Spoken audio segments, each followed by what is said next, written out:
Assalamu alaikum jama'a, barkanmu da sake saduwa a wannan tasha tamu mai albarka wato Fasahar Art TV. Barkanmu da saduwa a wannan fili da muke karanta wannan littafi mai suna Mubaya'a. Mun tsaya a kashi na 6 lokacin da Ayyad da shi da Hamza suka rabu da junansu, kowanne ya nufi hanyar birnin su da nufin ya koma ya sanar da su halin da aka sanar da ko kuma abin da aka gaya musu dangane da tafiyar da za su yi zuwa yaƙar halittu masu kama da Yajuju wa Majuju. To yanzu bari mu ɗora mu ji abin da zai ci gaba da faruwa. Ayyad ya nufi hanyar birnin su na Babila cikin sauri da gaggawa, bai samu cikakken sa'o'i 3 ba ya isa birnin nasu. Da isarsa bai zame ko ina ba sai cikin gida inda turakar mahaifinsa take. Ko da shigarsa sai ya iske shi zaune bisa kan wani buzu yana lazimi. Ayyad ya yi sallama sannan ya durƙusa gaban mahaifin nasa. Sarki Kusri ya ɗago da kansa wanda ke sunkuye bayan ya amsa sallamar. Cikin ladabi da biyayya ya ce mahaifin nasa, Sarki Kusri, Baba, mun je can birnin na Madiyana mun sanar da Sarki Amidu da ragowar mutanen gari abin da ke haddasa wannan rikicin na yaƙar junanmu da muke yi. Ya ci gaba da cewa daga nan kuma muka tafi can inda aljanin ya yi mana umarni mu je don ya sanar da mu mafita dangane da matsalar da muke ciki. Aljanin ce mana ya yi dole ne mu je can nahiyar Yajuju wa Majuju inda suke su halittun masu kama da Yajuju wa Majujun, mu yaƙe su mu rushe masarautar tasu gaba ɗaya. Shine tasirin tsafin nasu da tsohon sarkin nasu ya yi mana zai wargaje. Kuma ya ce mana aƙalla za mu kai kimanin shekaru 2 cur a hanya kafin mu isa can nahiyar. Akwai haɗarurruka masu tsananin yawa a kan hanyar.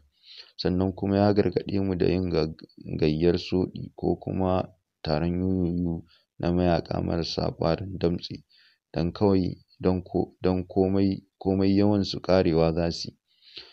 Ce mana yi mu samu sadaukan mayaƙa kimanin 200, wai su ma don su zamo 'yan share fagen fama ne kawai. Ma'ana daga nan birnin za mu tafi da mayaƙa kimanin mutane 100, su ma can birnin Madiyana su fito da mutane 100.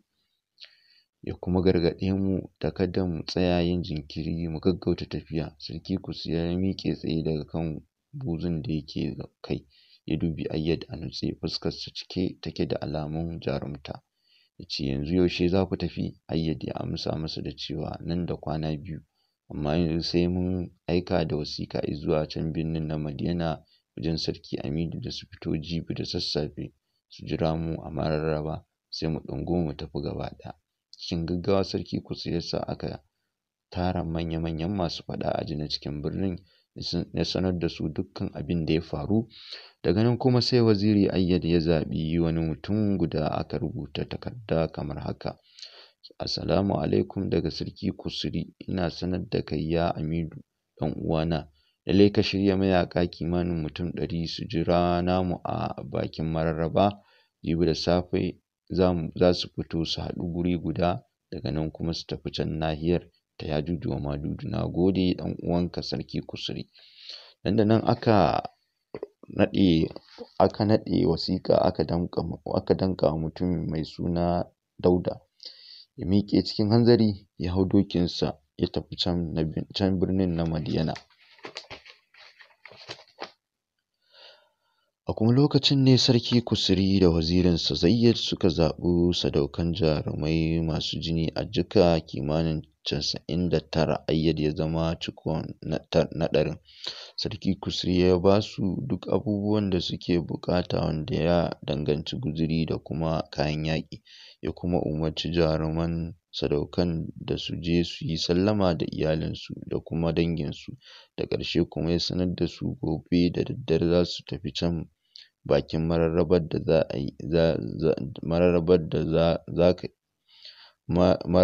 da aka yi za su haɗu a can da mayaƙan birnin Madiyana don su ɗunguma gaba ɗaya su tafi can nahiyar Shammaci. Gaba ɗayan sadaukan jaruman suka tafi gidajensu, shi ma Ayyad sai ya miƙe ya tafi gida wajen mahaifiyarsa mai suna Hajara don ya nemi ɗan tabaraki da kuma 'yan addu'o'i haɗe da albarka da za ta yi masa dangane da tafiyar tasu. Wannan shine abin da ya faru a birnin Babila bayan Ayyad ya dawo daga wajen aljani Ansar bin Yasir. Hamza, lokacin da Hamza ya isa cikin birnin nasu na Madiyana bai zame ko ina ba sai cikin fada, inda ya tarar fada ta cika makil da mutane ana fadanci. Sarki Hamidu yana daga zaune a gefensa na dama kuwa wazirinsa ne Larabi. Hamza ya gaisuwa gare su sannan ya sanar da su dukkan lamarin da ya faru gare su tun daga tafiyarsu wajen aljani Ansar bin Yasir har dawowar cikin birnin. Sarki Hamidu ya ce masa yaushe ne ranar tafiyar. Hamza ya amsa da cewa mun yi da Ayyad cewa duk lokacin da suka tsara za a tafi za su turo su sanar da mu. Sarki Hamidu ya umarci Hamza da ya zaɓi sadaukan jarumai na iya adadin da ake buƙata don su kasance cikin shiri, da zarar an faɗi ranar tafiyar sai su wuce gaba ɗaya. Bayan da Sarki Hamidu ya koma gida a sanda yake zaune cikin turakarsa sai ga Lawisa 'yarsa ta shigo, ta durƙusa gabansa ta gaishe shi. Daga nan sai ya tambaye ta abin da ke tafe da ita. Lawisa ta numfasa ta ce, ya baba, na ji labarin an ce mayakan birnin nan da na birnin Babila za su tafi can nahiyar Shammace domin su yaƙi halittun da aka ce sun tsafance mu. Don haka shi ne yasa na zo don na sanar da kai cewar ni ma ina son na bi su mu tafi tare. Muryarta ta yi amsa kuwa a cikin kunnen Sarki Hamidu ya shiru a lokaci guda, kuma zuciyarsa tana ayyana masa cewa shin ya ma za a yi wannan yarinyar da na mallaka guda ɗaya tal kuma nake tsananin son ta ce za ta wannan yaƙin mai tattare da masifu da bala'i. Ai ba zai yiwu ba inda za ta. Lawisa ta ce, baba ya naga kayi shiru ne, ko baka yadda na bi su ba. Sarki Hamidu ya numfasa sannan ya ce, ba yau ina nufin hana ki zuwa aikin Allah ba, amma ina tunanin irin bala'o'in da masifun da ke tattare a hanyar ne waɗanda za su iya yi wa rayuwarki barazana mai tsanani. Idan da ƙarar kwana ma ki rasa ranki, kuma kin san ke kaɗai na mallaka. Ba na son in ga abin da zai taɓa lafiyarki, don har addu'a nake yi Allah ya sa na riga ki mutuwa ki gaje ni. Sarki Hamidu ya shiru da ya kawo nan a maganarsa, idanunsa a zazzare kamar wanda ya ga mutuwa muraran. Lawisa ta ƙara rankwafa a gaban mahaifin nata ta ce, baba,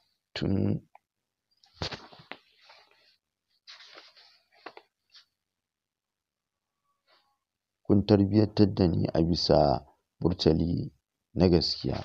Kun ba ni tarbiyya ta daidai tun ina ƙarama har na girma. Shekaruna a yanzu sun kai 22. Don haka tun da na fara yin hankali na lashi takobin cewa sai na yi wani muhimmin abu wanda zai faranta muku da kuma kawo gudunmawa ga addininmu na Musulunci, sai ga shi dama ta samu a yanzu. Don haka baba, nake roƙonka da ka lamunce min na bi su mu tafi tare. Insha Allahu za mu yi nasara mu tarwatsa tasirin tsafin da aka yi mana kuma mu dawo gida lafiya. Sarki Hamidu ya sunkuyar da kansa ƙasa, a wani ɓangaren na zuciyarsa yana tunanin cewa yarinyar nan fa tana da tsananin jarumta da sadaukantaka haɗe da rashin tsoro, ga juriya da wahala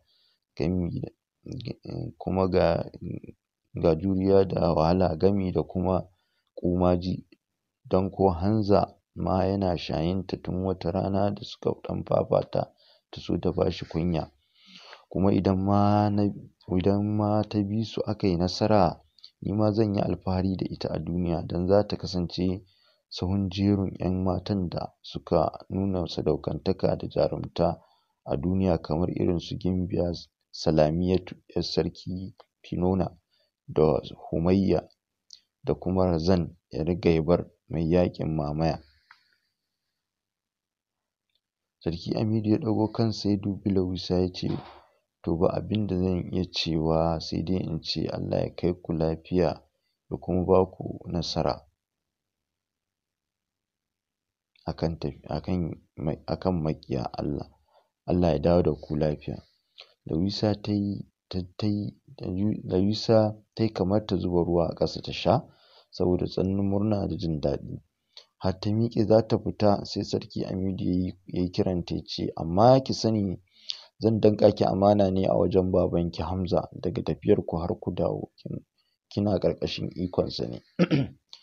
Daga nan kuma sai ya miƙe tsaye ya buɗe wata 'yar akwati ya ɗauko wata sarƙa ta zinare tana ƙyalli ya miƙa mata. Ya ƙara ɗauko wata ƙatuwar takubba tana cikin gidanta na zinare ita ma ya miƙa mata. Lawisa ta sa hannu ta karɓi sarƙa da takubba.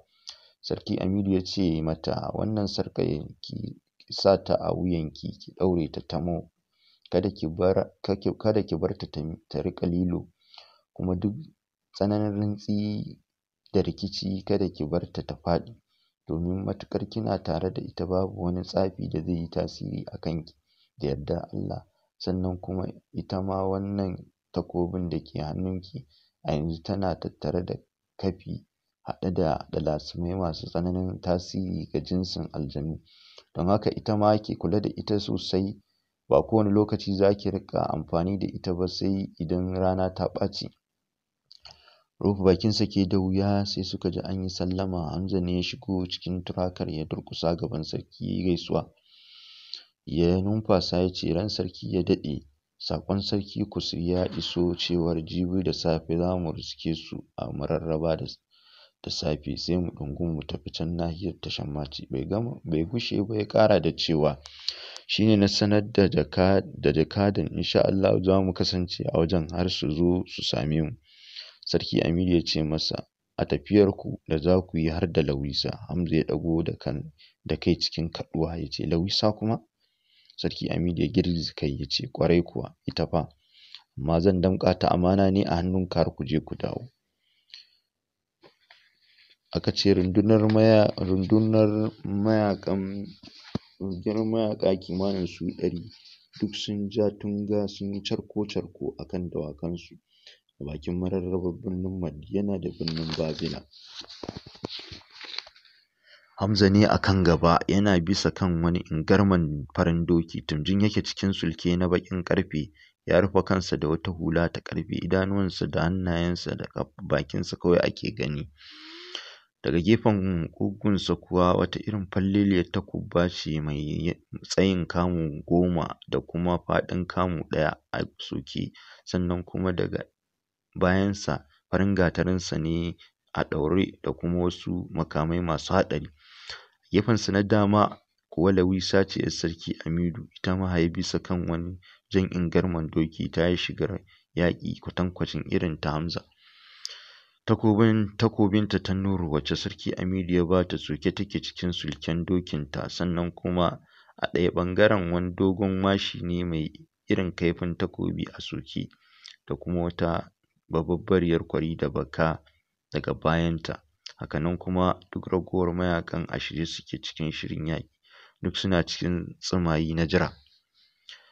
Zuwa wani lokaci sai suka hangi ƙura daga ɓangaren gabas ta tokare a sararin samaniya. Ko da ƙurar ta lafa sai Hamza da Lawisa da ke gaban rundunar suka hangi Ayyad na tafe da mayaƙan birninsu a bayansa, kowannensu cikin shirin yaƙi. Ko da suka ƙaraso kusa, Lawisa ta dubi Ayyad ta ga ya canja kamanni tamkar wani aljan, don irin shigarsa ta yaƙi ce za ta baka tsoro da irin masifaffun kayan yaƙin da ke tattare da shi. Sai ta ga ya ba ta sha'awa har ma kuma yana burge ta. Ayyad ya matsa kusa da Hamza suka yi musabiha gaisuwa. Daga nan kuma ya ce wa Hamza, yanzu yamma za mu bi dan jiya na kira aljani Ansari ya sanar da ni hanyar. Nan take sai rundunonin mayaƙan suka haɗe guri guda. Ayyad da Hamza da Lawisa suka wuce suka nufi yamma da Mararrabar. Nan fa suka hau tafiya suna keta ƙananan garuruwa da ƙauyuka har suka fara shiga cikin ƙananan dajujjuka har sai da suka yi kwana 17 sallah, cin abinci da bacci ne kawai suke dakatar da su ga barin tafiyarsu. A cikin kwana na 20 ɗin ne suka fita daga cikin nahiyar tasu ta Larabawa suka fara shiga cikin nahiya ta farko daga cikin nahiyoyi 5 ɗin da za su bi su isa nahiyar Yajuju wa Majuju. Sai da halittu masu kama da Yajuju wa Majuju sai da suka wuce kwana 30 suna tafiya a cikin nahiyar wacce take duk ilahirin daji ne ba su gamu da komai ba in ban da bishiyoyi da karmamai haɗe da ƙarangiya da kuma ƙananun namun daji kamar irin su kurege, dila, biri da dai sauransu. A lokacin da suka shiga cikin wani yanki mai cike da manya-manyan tsaunuka da duwatsu masu matuƙar tsayi da faɗi, a sanda suke cikin tafiyar sai suka fara jin wani irin gurnani da huci wanda ya sa hankalinsu duk ya karkata zuwa kan wani makiken dutse da ke daura da su. A bisa mamaki sai suka hangi wani danƙareren riƙaƙƙen baƙin zaki a kan dutsen ya miƙe tsaye yana shirin durƙuwa ƙasa. Dukkaninsu sai suka ci birki suka tsaya. Zakin ya yi wani irin gunji da kururuwa mai tsanani wacce ta sa duk ilahirin filin dajin ya amsa. Daga nan kuma sai ya yi sufa a sama ya durgo ƙasa daga kan dutsen ya tari gabansu. Zakin da ya durgo ƙasa girmansa ya yi girman wani jibgegen bijiminsa. Ya ƙara taƙarƙarewa ya ƙara kwarma wani hargitsattsen ihu wanda ya sa duk mayakan da ke bayan Hamza da Lawisa da Ayyad suka firgice suna neman su tsere. Hamza ya daka musu tsawa sannan ya nuna wasu jarumai masu ɗan dakiyar zuciya daga cikinsu ya ce, "Ku fita ga wancan zakin maza ku kama shi." Nan take jaruman suka sakarwa dawakansu linzamai haɗe da zare makamansu tsirara suka durfafa inda zakin mai girman ƙaton bijiminsa yake tsaye yana gunji. Ko da zakin ya ga sun yo kansa sai ya zabura ya sufa a sama ya bangaji dokin ɗaya daga cikin jaruman da ƙirji, shi da dokin nasa suka yi sama a hargitse. Kafin su dawo ƙasa zakin ya ƙara zabura kan ɗaya jarumin wanda ke shirin kai sara. Zakin ya yi wuf ya cafke ƙugun dokin daga baya da manyan haƙoransa ɓarras ya ɓalla ƙugun dokin. Dokin ya yi wani layi ya yi tangal-tangal ya durƙushe a ƙasa cikin zafin nama kamar walƙiya. Zakin ya danƙe wuyan jarumin da ke kan dokin a sanda ya durƙushe ƙasa tamkar mage lokacin da ta danƙi ɓera ko ƙadangare. Ya gatsa maƙogwaron da haƙoransa ya katse jijiyar da ke kai jini da kuma ƙashin wuyan, jini ya kwaranyo ƙasa ya karya wuyan ɓarras. Ya ƙara karya kan jarumin ya zubar da shi ƙasa yana shure-shure da kakarin zafin fitar rai. Ɗaya jarumin shi ma da zakin ya bangaje shi da dokinsa. Lokacin da ya dawo ƙasa sai zakin ya bi shi ya turmushe shi a ƙasa ya kafa masa haƙora a ƙahon zuci. Take a nan shi ma zakin ya galgala shi ya bar shi nan cikin jini a mace. Hamza ya ƙara tura wasu jaruman su uku su ma zakin ya yi musu kaca-kaca ya ɗaiɗaita rayuwarsu suka baƙunci barzahu babu shiri. Hamza yana nufin ya ƙara tura wasu jaruman daga cikinsu sai Ayyad ya yi wata kabbara mai matuƙar ƙarfi wacce ta sa dajin ya amsa ya miƙe tsaye a kan dokinsa ya zaro makaminsa mai kama da lauje. A haka ya sakarwa dokinsa linzami yana daga tsayin ƙafafuwansa sun taka bayan dokin. Ya riƙe linzamin dokin da hannu ɗaya ɗaya hannun kuma yana riƙe da makaminsa ya nufi inda zakin yake. Da ya kusa zuwa inda zakin yake sai ya ja linzamin dokin da ƙarfi. Dokin ya yi turjiya, hakan ya sa shi sama sosai ya bar kan dokin ya riƙa juyawa a sama. Ko da zakin ya ga haka shi ma sai ya yi sufa a sama ya yi wa Ayyad da nufin ya cafke shi. Shi ko Ayyad sai ya zulle gami da gocewa zakin kafin su je ƙasa cikin tsananin zafin nama da jarumta irin ta sadaukai ya narkawa zakin wani ingantaccen sara a baya da makaminsa mai kama da lauje. Jini ya yi tsartuwa daga jikin zakin. Suna sauka a ƙasa zakin bai wani kula da saran da Ayyad ya yi masa ba sai ya ƙara zaburowa ya danno kan Ayyad da nufin ya murƙushe shi. Shi kuwa Ayyad sai ya zabura ya tada ƙasa, ƙura ta tashi a wajen. Kankacimi sai ya yi wani irin tsalle sama gami da juyawa inda ya ɓacewa zakin da gani. A lokacin da ya yo ƙasa sai ya haɗo ƙarfinsa guri ɗaya ya daidaici wuyan zakin ya ajiye masa kaifin laujensa a tsakiyar wuya. Nan take kan ya rabu da gangar jikin zakin, jini ya yi fantsali, kan ya yi can gefe, ita kuma gangar jikin ta zube ƙasa tana ta karkarwa gami da shure-shure kamar har ran ya fita.